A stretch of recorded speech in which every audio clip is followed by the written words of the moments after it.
Yes. Thank you, everybody. And thank you all, first of all, for coming here.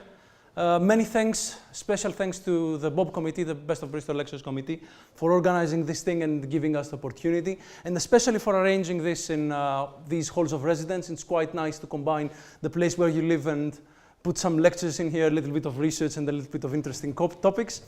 And finally, a big thanks from both me and Mike for voting us to take part in this interesting event. All right, so basically me and Michael didn't know each other before this event. So we were brought together by the BoB committee in order to give a talk on earthquakes. So we decided, okay, this looks like a debate between two totally different disciplines, because Michael is coming from the School of Earth Sciences. He's a seismologist. I'm coming from the Faculty of Engineering, from Civil Engineering, and I'm working on earthquake geotechnics. But in the very end, we found out that as we started discussing about all these things, that we're not so different. We have quite a lot of things in common. We're both working on earthquakes, seismology and earthquakes, and we're both working on the ground, all right?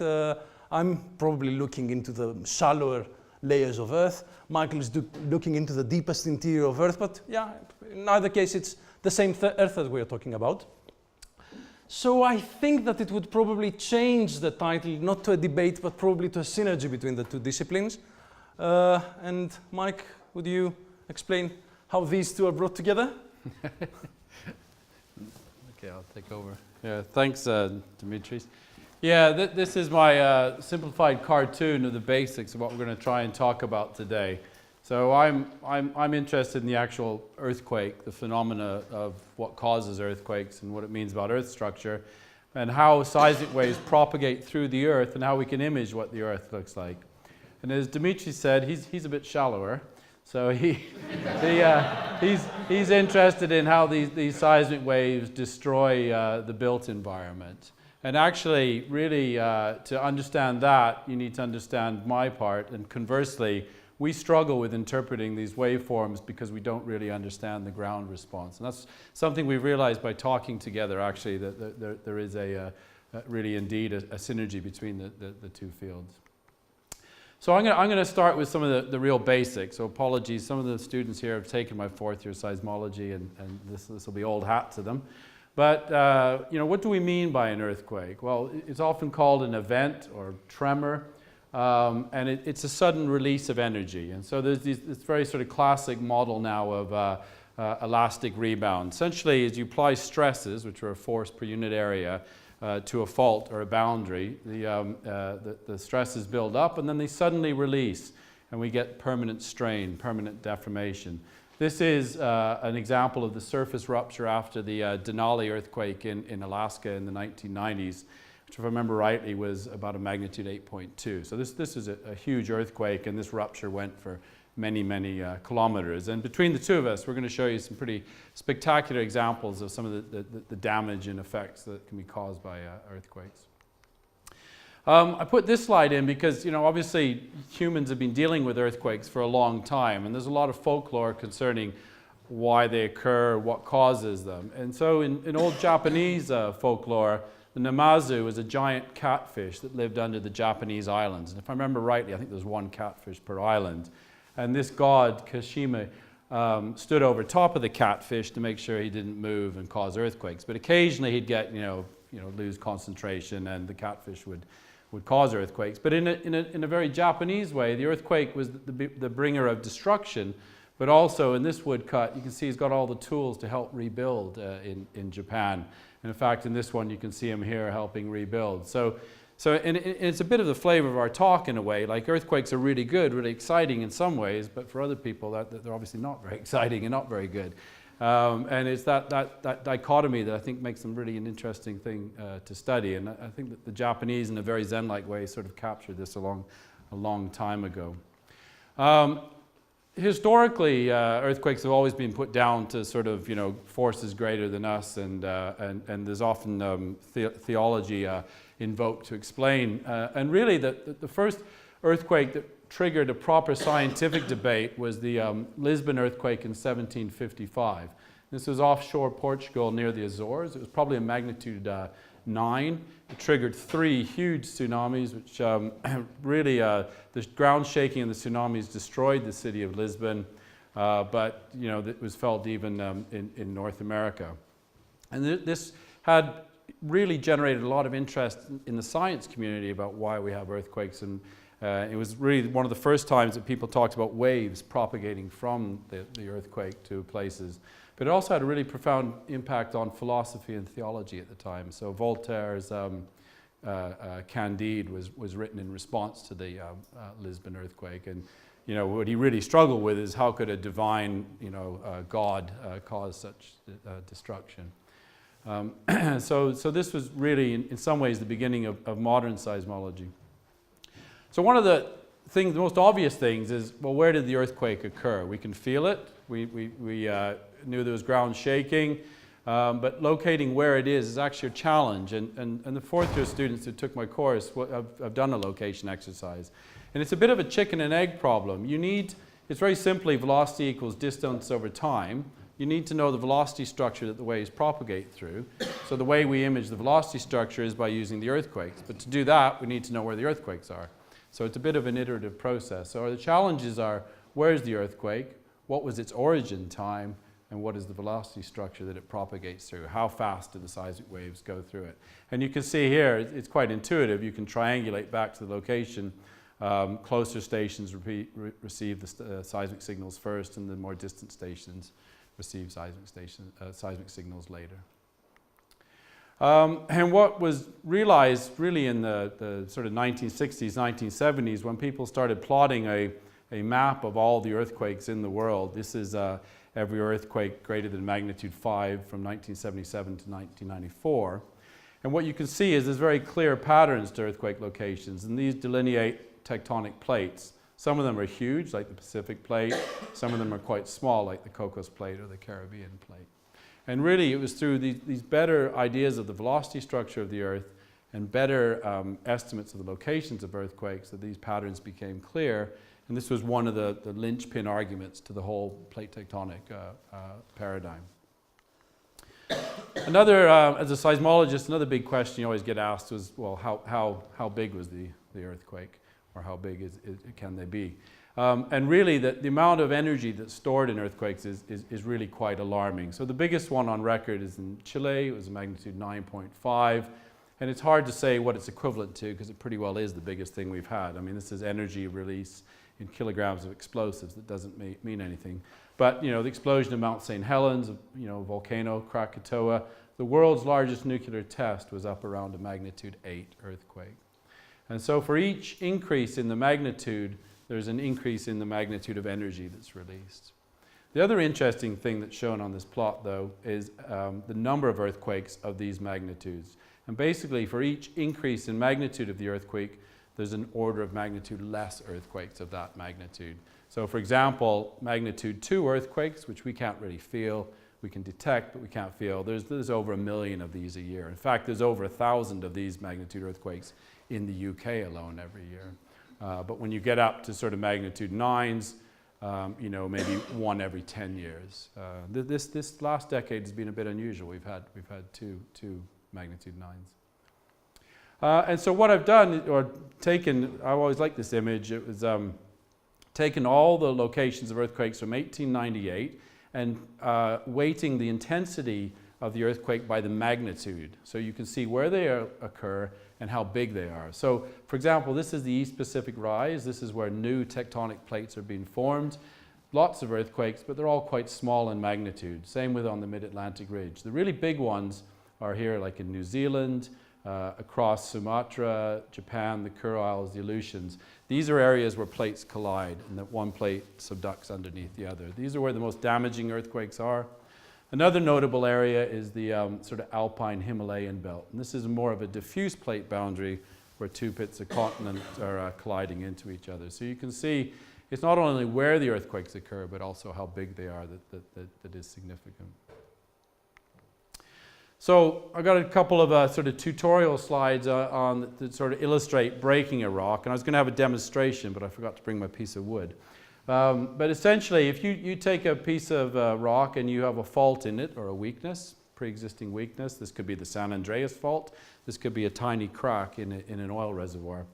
And you can think of the stresses that are being applied to that block of material. There's a normal stress that's acting to stop motion along that fault or that failure plane. And there's a shearing stress that's trying to instill motion. And it's the balance between that decides whether or not you'll get an elastic release of energy. Other factors, so that this shearing stress, this equation here describes when we get failure. When the normal stress and the cohesion, or how, if you think of how sticky the rock is, when this is exceeded, when we get this shearing stress, we get failure. And this plots as an equation of a straight line. And what you can see is the higher the normal stress, the higher the shearing stress that's required to get failure. So obviously it's a bit more complicated than this, but these sort of principles are used both in seismology and earth sciences and in geotechnical engineering. In reality, this isn't really always a straight line. It curves, and there's a fair bit more complexity. But the interesting effect, and we'll come back to this at least 3 times in the lecture actually, is the effect of water. So if you get water into that crack or that discontinuity, it imparts a pore pressure, and that counteracts the normal stress. So if you like, it props open the fracture. And you can see this, the demonstration I was going to show you. Take a block of wood and you try and slide it across the table. There's a lot of resistance. You pour some water on the table, it slides very easily. And that's that pore pressure acting against the normal stress. So that has the effect of lowering the critical shear stress that's required to generate an earthquake. And that's exactly what we think happens in certain situations. So for example, in hydraulic fracture stimulation, where water is being pushed into the rock, that's why we start to get small earthquakes. Same thing happens when ice sheets start to break up. You get warmer water is injected into the ice sheet, and that triggers small ice quakes and eventual failure. And the other thing we can do by looking at the seismic data is infer something about the actual geometry of the fault. And this is quite interesting, as we're trying to understand things like the San Andreas fault, which actually isn't one fault, it's a whole series of faults, or the large fault system that the Tohoku earthquake occurred on in Japan. So by analyzing seismic data, we can infer the strike of that fault, the dip of it, and the sense of motion on that fault. And that tells us a lot about the tectonic processes that are at play. So this is a map view looking down on a mid-ocean ridge. So here at the ridge, new tectonic plates are being formed, and we always get this style of faulting which is known as normal faulting. And there's segments of the ridge that we can see, but between that we have what are called transform faults. So it's a plate boundary, but the plates are sliding past each other, and we get a very different style of earthquake. And so by analyzing the seismic data, we can remotely probe the tectonic behavior of very distant parts of the planet, and actually very deep parts of the planet too. So I'm going to show you just 3 kind of spectacular earthquakes, and they're devastating for different reasons actually. So this is the 3rd largest earthquake that's been recorded in modern history, as in the last 150 or so years. It was a magnitude 9.3, it was depth 30 kilometers, and it occurred offshore of Banda Aceh in Sumatra, and it's a megathrust earthquake. There, one plate is being thrust underneath the other, and eventually the stresses build up to a point where we get this sudden release of energy. And I'm going to show you a description or a cartoon of the behavior of this earthquake that was done by using an array of seismometers in Japan. So a long, long way away, but a very dense array. So look at this. This event triggered a tsunami that was felt in 3 oceans, which is probably the first that we've been able to document that. The sense that the length of the fault that ruptured was 1,300 kilometers long, and the maximum displacement was about 15 meters. So it's a bit like taking houses on either side of the street from here to the Orkney Islands, and all of a sudden one side of the street is 15 meters higher than the other side. But that didn't happen all in one go. And what's interesting about this earthquake is it started here and it propagated northwards. So it took about 10 minutes for this part of this plate boundary to literally unzip all the way northward towards the Andaman and Nicobar Islands. And it's only through ironically, the dense instrumentation of seismometers in Japan that we were able to actually see this. In fact, this is researchers at Harvard that were able to see this. Another earthquake coincidentally occurred on Boxing Day, but a year earlier. And it was only a magnitude 6.6 event. So a lot smaller, like 2 orders of magnitude smaller. 15 kilometers deep, a different type of earthquake, a strike-slip earthquake, but over 26,000 deaths and nearly 30,000 people injured. This is what the city of Bam in Iran looked like, which was near the epicenter, and this is what it looked like after the earthquake. And the big problem here is not so much the magnitude. We know there's earthquakes all through this region. The Arabian plate and the Eurasian plate are colliding in this area here. The earthquake was there. But it's the building construction, so the mud brick buildings. And this, this is exactly what Dimitris research touches on, and he'll go into the considerations of these sort of effects. And then the final one is a sort of intermediate. It's a magnitude 7.5. It's generally pretty deep, actually. It was in 1970. But it had the effect of triggering a massive avalanche high up in the mountains. A glacial dam broke that sent down ice, rock, water, and mud, and it completely buried the town of Yungay and killed 20,000 people. In fact, only 92 people survived in the town. And this thing moved, this avalanche, this landslide moved at speeds between 450 and 800 kilometers an hour. So again, a very different effect, a side effect associated with earthquakes. So often it's not so much the ground shaking of the earthquake, it's the knock-on consequential effects that it has. So that's a bit about the actual earthquake, how we look at them themselves. So now I'm going to move into the part where we talk about how we actually image what the Earth looks like inside. And it's really only, our best means of imaging the Earth's deep interior is through seismology. It's how we know that the Earth has a solid inner core and it has a liquid outer core. And we actually know that that core, both inner and outer, are compositionally very distinct from the mantle. The mantle's rocky, it's more silicate in composition. The core is essentially primarily iron, so it's metallic. And by looking at how seismic waves refract and reflect and diffract through the Earth, we can actually image this structure. And what's shown in background here in the mantle is this very rich three-dimensional structure where blue are higher than average seismic velocities, red are slower than average seismic velocities. And I'll show you some images of that in a second. The other, when you get a really big earthquake, the other thing that people don't often realize is that the Earth will resonate for many weeks, if not months, depending. So after the Tohoku earthquake, the Earth resonated for at least 6 months. And there's different modes. They're like overtones in an organ pipe. There's the so-called breathing mode where the Earth just moves in and out. Obviously, this is a bit exaggerated. The displacements are millimeters. There's a so-called football or a rugby ball mode. And then you get these very complicated modes. And each one of these modes is sensitive to deep Earth structure. So these higher modes, for example, are very sensitive to the Earth's inner core. These lower modes are very good at getting an estimate of the density of the mantle, for example. Because they're controlled by gravity, they provide information about Earth's density.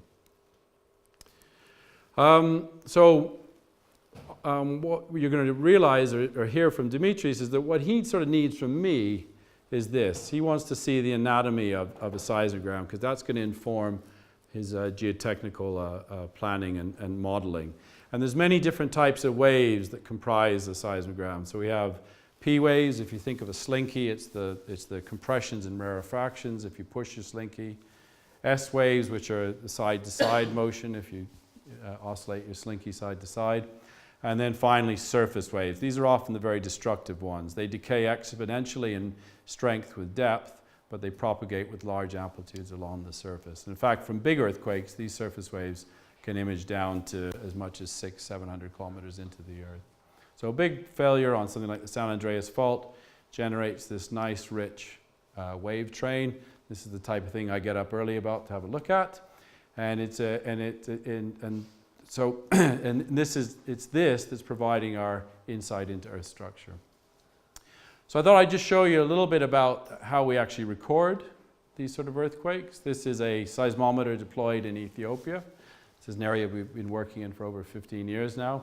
This is a 3-component broadband seismometer. We can leave these in the ground now for many years. They have huge hard disks. What's really incredible is how fast this technology has changed, really, in recent years. We get power from solar panels. We get our timing from GPS. If you think back 20 years ago, we didn't even have the GPS, let alone a big enough hard disk. And we trickle charge a battery, which powers the data logger and the seismometer, and we usually store that somewhere separate to this. And this has really changed modern seismology. So here's a snapshot of the type of things we've been doing in the Horn of Africa, so to Ethiopia, Eritrea, Yemen.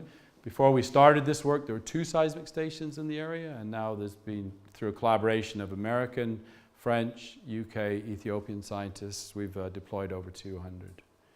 And to give you an idea what our picture of the Earth structure has changed, it's a bit like before we were looking at it without our glasses on. We just knew that the mantle at a depth of 75 kilometers was anomalously slow in velocity.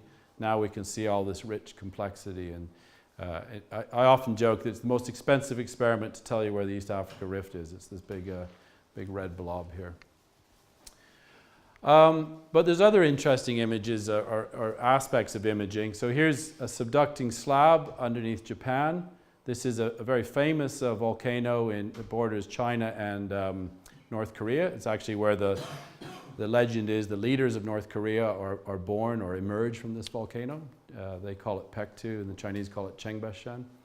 And tomography, or seismic imaging, has imaged the slab that comes down to about 600, 700 kilometers, and then it flattens out at this point. And this is kind of unusual.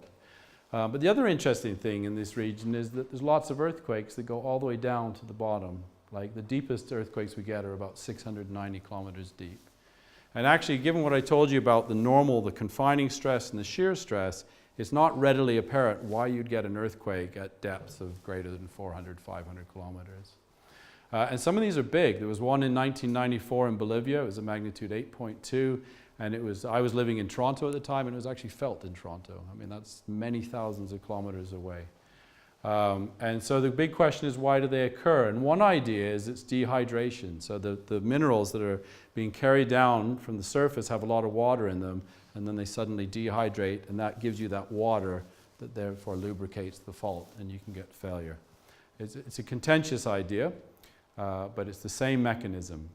And there's some recent evidence of minerals of this type extending very deeply into the bottom of slabs.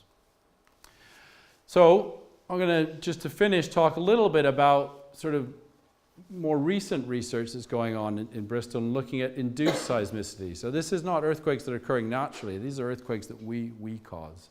And there's a number of different ways. I don't think people realize, actually, we've been causing earthquakes to some extent for as long as we've been manipulating and doing things to the ground.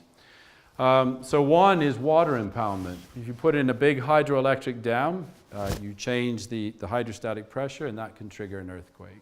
And one of the worst examples was in India, in Konna. A magnitude 6.5 was triggered in 1967, and that killed 200 people. And there's many other examples. The Aswan Dam, for example, in Egypt also triggered seismicity. Coal mining is something that we're very used to. Britain gets hundreds of earthquakes every year, up to about magnitude 3 associated with coal mining. There's an area in Northamptonshire which is described as Britain's earthquake capital. Gets magnitudes up to 1.7, which you wouldn't feel, so I wouldn't really call it an earthquake capital, but there's been a lot of them. And in fact, one of our final year students is looking at these earthquakes. Interestingly, that if you look at the social media, one person was convinced that it was due to fracking, even though there was no shale gas in the area at all. So it's coal mining related. And then one of the more controversial is induced seismicity associated with oil and gas. And so in one part of northeastern British Columbia, hydraulic fracture stimulation has actually stimulated magnitude 4 earthquakes. But these are very, very unusual. And the small town that's near this area called Fox Creek, it was interesting how social media replied. there's no way that could be caused by fracking as far as the expert who runs the local pizza parlor was concerned. So everybody's got an opinion when it gets to these sort of things. This is an animation, and it shows earthquakes in Oklahoma. And this is a really interesting and complicated area right now. You'll notice some dots going off here from about 2006 up to about 2011, and that they're fairly sparse. And then you'll notice a sharp increase. This is the cumulative number of earthquakes in all of central U.S. Up until about 2009, there was a fairly steady rise. And all of a sudden, there's this sharp, huge increase, primarily in Oklahoma and to some extent in Kansas. And we now know that this is occurring from conventional oil production that produces wastewater, and that wastewater is being injected into deep saline aquifers. And what's interesting about it, you can see all the seismicity up here that just all of a sudden shut off. Again, it's the same effect. The pore pressure is reducing that effective normal stress. But the interesting question is, why is it occurring here? This sort of operation occurs all over the place. So what is unique about Oklahoma? Why is it occurring there? That's an interesting question. And so going back to our namazu, the catfish, nowadays we have a slightly different namazu. It's ourselves that are actually causing some of these earthquakes. So just to finish my bit, so I've tried to describe why and how we get earthquakes, but there's still some issues. We don't understand all the details of induced seismicity, these very ultra deep events, and I haven't mentioned this, but we also get very slow earthquakes. Where? Well, for the most part, we know they occur on plate boundaries, but we also get them in intercratonic areas. So Britain has had a magnitude 6.2 earthquake in an area called Dogger Bank, which you might know from the shipping news. When? Well, that's the holy grail, and that's something we never really will be able to understand. What we'll be able to say is what the risk and hazards are, sort of where and how big it might be, and what Dimitris will now talk about are the side effects and the engineering. And in some ways, this is a much more rewarding area of research than trying to decide when. And what I'm interested in learning from him is to understand induced seismicity. I need to go to much finer detail to understand the processes I'm looking at. So I will hand over to Dimitris now, who will talk us through the next phase. Yeah, thank you.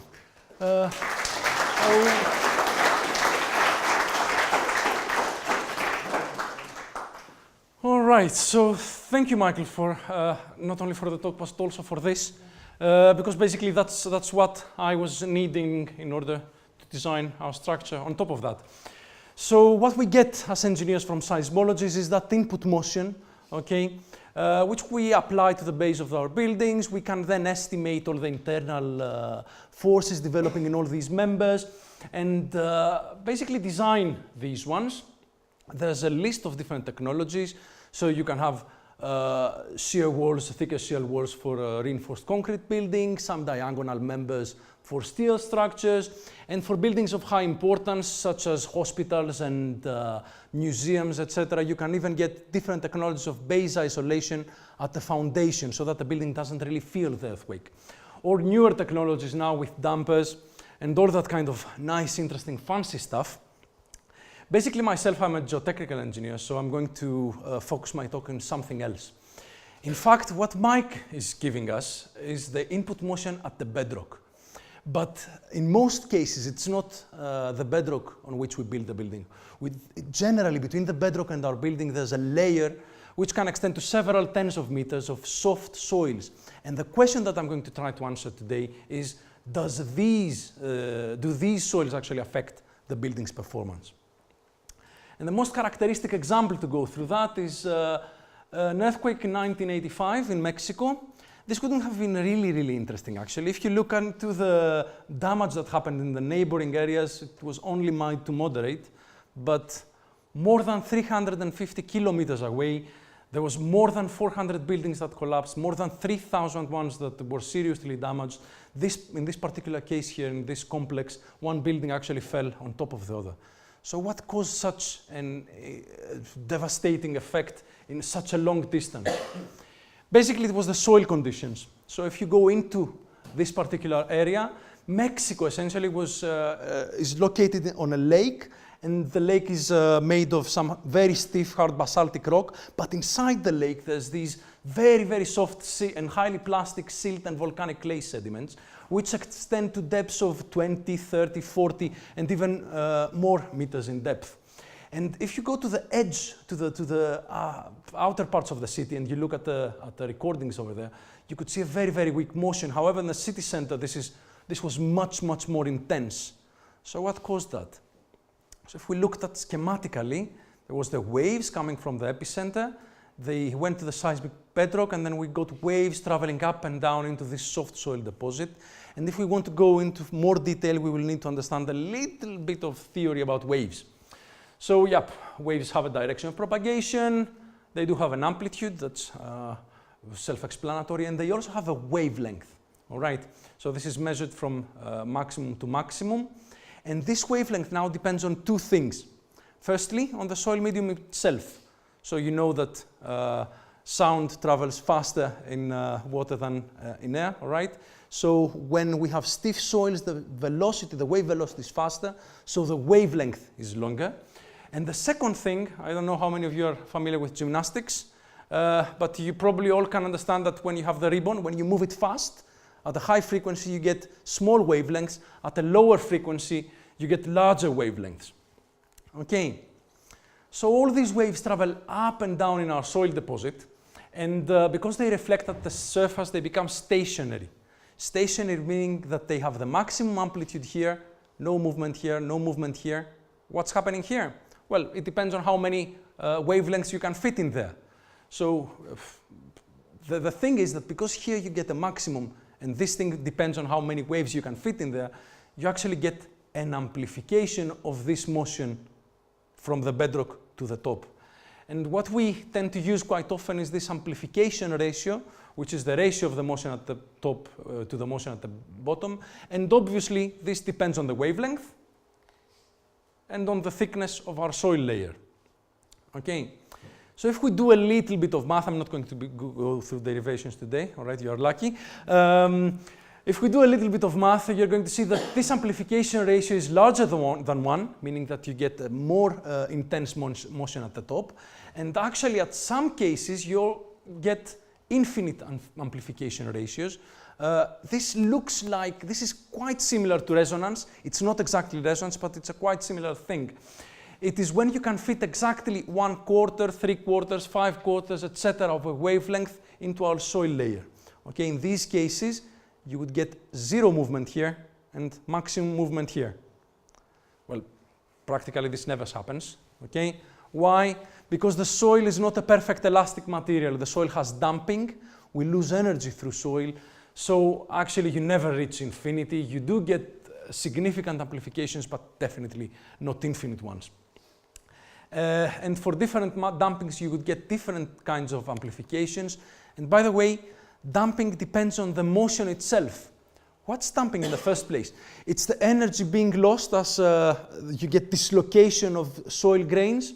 Okay, so the harder, the more intense the motion and the deformation in the soil, the more intense the energy loss, the more intense the damping. And by the way, for large values on damping, you can also get de-amplification values and not only amplification because of the soil. So essentially, the soil works like a nice and beautiful equalizer. Okay, you've got the seismic motion at the bedrock coming from the epicenter. It consists of several different motions with different frequencies, and as an equalizer, the soil decides which one to amplify and which ones to de-amplify, so that what you get on the surface is totally different. Good news about this is that we can now understand the behavior of soil in there. We have tests in the laboratory where we can simulate what happens in there, and we can develop numerical models. And using these models, we can now get these maps which use the geotechnical information for each particular location, and they can give us detailed results about how intense the earthquake the earthquake motion is going to be in each particular location. This procedure is called seismic resonation, and something quite useful for engineering today. The question is that enough? Is that all that soil is doing because of earthquakes. Quite a long time ago, 1964, in Niigata in Japan, there was an earthquake which was a landmark because from this earthquake we took this very, very famous picture. I don't know how many of you have seen this before. Well, it was not only these buildings, it was tens of buildings that actually settled and tilted with maximum settlements reaching 3.8 meters into the ground. Okay, spectacular settlement. Why? Yep. Again, it's the soil that did it. Niigata is a city built close to a river, and the river used to bring all these soft sediments, okay, these alluvium deposits all over this region here, which had depths up to 15 meters, and basically after the end of the earthquake, you could see them right on the surface. Well, what happened? What happens in granular soil when you shake it? Well, you probably not know, but if you're not on a diet, you definitely know what happens to sugar when you shake it. So when you buy sugar and you open the tin and you try to fit it in there, you pour it in there and oh my God, you've got a little bit more left outside. What do? Tap the tin, it settles. All right, now I can pour the rest in. So yes, the same thing happens to sands. When you shake them, they compact. Okay. This, though, happens to dry sands only. What happens to saturated sands? What happens when water is there? Now, in this case, these ones want to settle, but they can't actually, because if they want to settle, water needs to go away. Okay, and if we do this very, very fast, as would happen, for example, in an earthquake, then there's not enough time for the water to go away. So essentially, the different grains start floating inside the water, and it's the water that now is carrying the weight of the soil, and you can see that because you get an increase of pore pressure, pore water pressure. Okay, and in this situation, in this case right here, you've got grains not touching each other. Okay, this means that the soil essentially now behaves like a very viscous fluid, like a soup. Okay, and this phenomenon is called liquefaction. Of course, in the end, you've got the soil settling and the ground settlement at the end of the earthquake, and the water gradually moves towards the top, and as it moves towards the top, it gets all these things with it. This photo was from Christchurch, New Zealand. You can see these sand boils that started forming after the end of the earthquake. Well, this is quite zoomed in. If you zoomed out, you would see quite a devastating situation. Yeah, it was sand boils all over the city. And is that what liquefaction is about? Sand boils. Actually, just doing a cleaning up in the end would be enough. No, that's not it. And in order to demonstrate what the effects of liquefaction are, I could start an experiment, but most of you know how clumsy I am, and I wouldn't want to get told off by people from the Clifton Hall by spilling sand and water all over the place. So I'm going to give you some instructions on how to do this in the summer, in a beach. I would like to say in Greece, but all right, any beach would do. So what you need is a container, a sand, some water, one rock, and one table tennis ball, which is optional. And what you have to do is to place the container on a table, fill it up with water, not to the top, pour the sand inside until you reach this water table, the water surface, and while pouring this, just remember to place the table tennis ball in there, and in the end, place the rock at the top. And all you have to do then is shake it. Any ideas what is going to happen to the rock? Yep, it's going to sink, just like these buildings in recent earthquakes on top of liquefiable soil. You can see significant settlements over there, but very importantly, you don't see any structural damage on the buildings themselves. Why? Because actually the liquefied soil became something like a fluid. Okay, so shear waves could not propagate through the liquefied soil, and they did not really cause any structural damage to the superstructures. And of course, what is going to happen to the tennis ball? Buoyancy, it's going to come up. Okay, just as any light underground structure.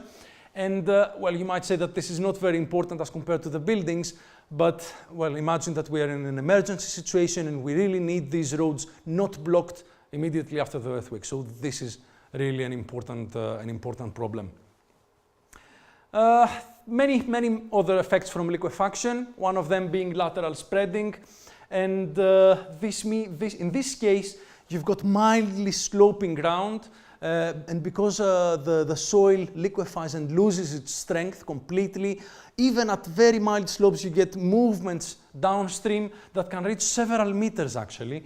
And, well, in this case, it would be nice, I guess, because you could go to the swimming pool and swim directly into the sea in this hotel in Turkey, which moved, where we had lateral spreading by about 3 meters. I'm not really sure it would be quite that nice in that particular case in Kobe, Japan, where this was a small lateral spreading, but right behind that, this pier actually moved and the whole deck of a bridge fell over. Yeah, liquefaction, quite detrimental, quite devastating. Now what? In fact, to be honest, we do not really understand liquefaction and all these phenomena so well. Basically, we are starting to understand them, but we're still quite scared of them.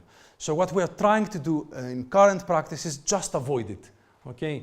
So just find remedial measures, for example, compact the soil so that it does not liquefy. How can we do that? Well, throwing a mass on top, a procedure which is called dynamic compaction. Or if we want to go deeper, we've got these huge, massive vibrators that go at large depths in the soil and compact it. Or you remember that this has to do with water, okay, and excess pore pressures. We can use drains in the soil so that when these excess pore pressures develop, they can dissipate through the drains and come up to the surface, and we can avoid the whole problem. Or a combination of all of these, which is a vibro replacement, where we just construct stone columns out of gravel in there. And I'm saying double effect because A, it reinforces the soil, and B, because gravels have a very large permeability, they also work like drains and they let all the excess pore pressures dissipate. However, recently, in the last decades, couple of decades essentially, we've started modeling these soils and trying to get bigger insight into the behavior, using different devices in the labs. And using these, we can now develop different types of models, mathematical models, that simulate the behavior of a soil element under all these conditions until liquefaction. And we can use now these models, taking advantage of the computational facilities that we have available today. And we can run simulations for all different sorts of problems. For example, shallow foundations, how they behave on liquefiable soil. That's what I did in my PhD. Lateral spreading and how it affects pile foundations, or get some better understanding of how gravel drains actually work. And this basically is a project currently in progress. 2 students from the 3rd year in civil engineering are actually working on this, about pipelines and how much they uplift due to liquefaction. Of course, though, we are talking about very complicated phenomena here. We should not trust our numerical models so easily. We need to verify our results, and we need to make experiments in order to make sure that we get a very good simulation of the experimental data first. And we need to be also very careful with these experiments, because there's quite a lot of things that need to be considered.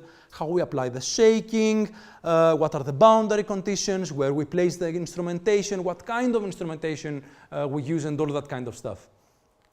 But in the end, we can get innovative ideas and new design methodologies. So in a feasibility study for a typical bridge deck, for example, which was founded on liquefiable sand, under conventional methods, this could involve ground improvement of this liquefiable layer and then using piles to transfer the loads from the bridge deck to the lower, stiffer soils.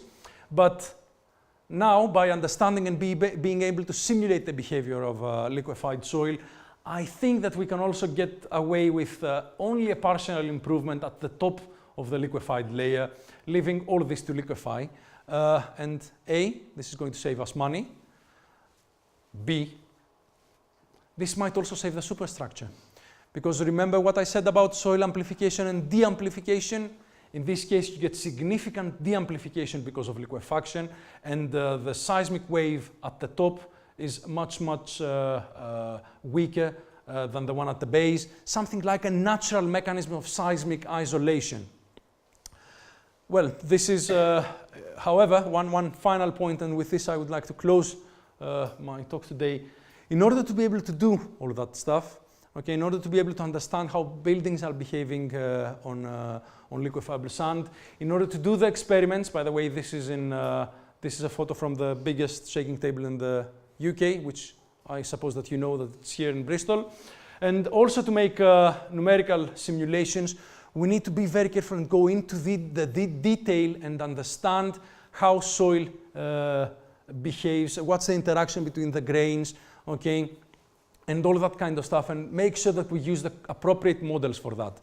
And of course, this model would definitely be useless for Mike, because in order to calibrate this, you would need to take magma out of the center of the Earth and put it in a triaxial apparatus, which is impossible, obviously. But on the other hand, the more Coulomb model that Mike showed would not be enough for these cases, because obviously it does not predict all these phenomena with excess pore pressure build-up towards liquefaction. And trying to generalize the same conclusion, when we look into practice, we need to be careful and go deep inside and understand the theoretical background behind it.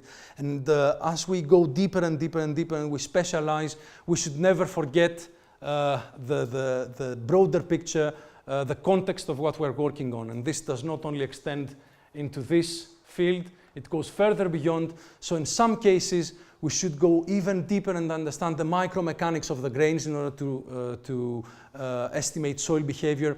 But we should never ever forget the broader picture that of all our structures and where we're building them, and understand that all these different components form part of the same urban environment. Mike? Yeah, so thank you, Dimitris.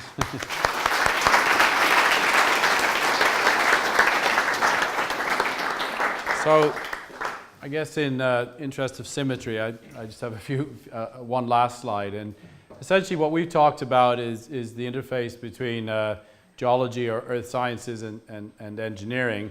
And actually, in discussions with Dimitris and others in civil engineering, I've realized that Bristol has probably one of the best concentrations of people working in seismology and earthquake studies in general in Europe. I mean, right from risk and hazard assessment through to understanding the earthquake itself, to imaging, to geotechnical engineering, and it spans many departments. And that's it's a two-way street between the two disciplines, which is what we've tried to say today. But there's all these other disciplines. Oh, actually, my updated slide didn't come through. We copied the wrong one over. What I wanted to say here was that essentially, there's input from applied mathematics in understanding wave propagation, in physics and understanding, physically how waves propagate, instrumentation, how we build the next generation of seismometers or accelerometers, and then there's implications in risk and hazards, which have implications for legal frameworks, environmental regulations, economics, social sciences. So there's actually quite a broad range of topics that you can tap into by considering, the consequences of an earthquake. So we'll finish there. Thank you.